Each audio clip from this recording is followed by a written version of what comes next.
ఈ ఉదయం వాగ్దానం మీకోసం ఎలా ఉన్నారండి? బాగున్నారా? పొద్దున్న లేచారా? దేవుని తట్టు చూడండి.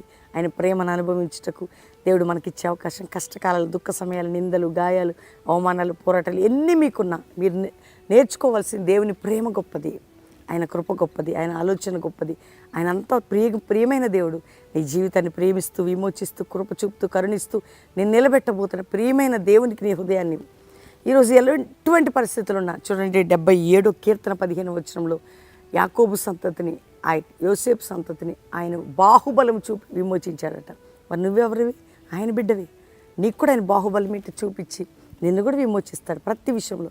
పాపమని విమోచనే, శాపమని విమోచనే కాదు, ఏ బంధకాలు, ఏ రోగాలు, ఏ ఇబ్బంది, ఏ ఇరుకులతో మీరు ఉన్నారో అందరిని కూడా విమోచించి నేను విడిపిస్తానని వాగ్దానం చేస్తున్న దేవునికి నీ హృదయాన్ని సమర్పించుకొని ప్రభుని స్తుతించు. ప్రార్థన చేసుకుందాం. తండ్రి, రక్షణ లేని వారికి రక్షణ, పాపక్షమాపణ, నిత్య జీవం, పరలోకం పొందుట కృప. ఎక్కడ ఏ బిడ్డలు ఏ సమస్యలున్నా విడిపించండి. వారి బంధకాలు తొలగించి ఆయన ఆరోగ్యాలు ఇచ్చి ఆధ్యాత్మిక మేలులు చేసి మ్యారేజ్ డే, బర్త్డే బిడ్డలు దీవించండి. వారి కష్టకాల దుఃఖ సమయాల నుంచి విడుదలని, సమాధానాన్ని కలుగును గాకని ఆశీర్వదిస్తూ యేసునామములో అడుగుచున్నాం తండ్రి, ఆమేన్.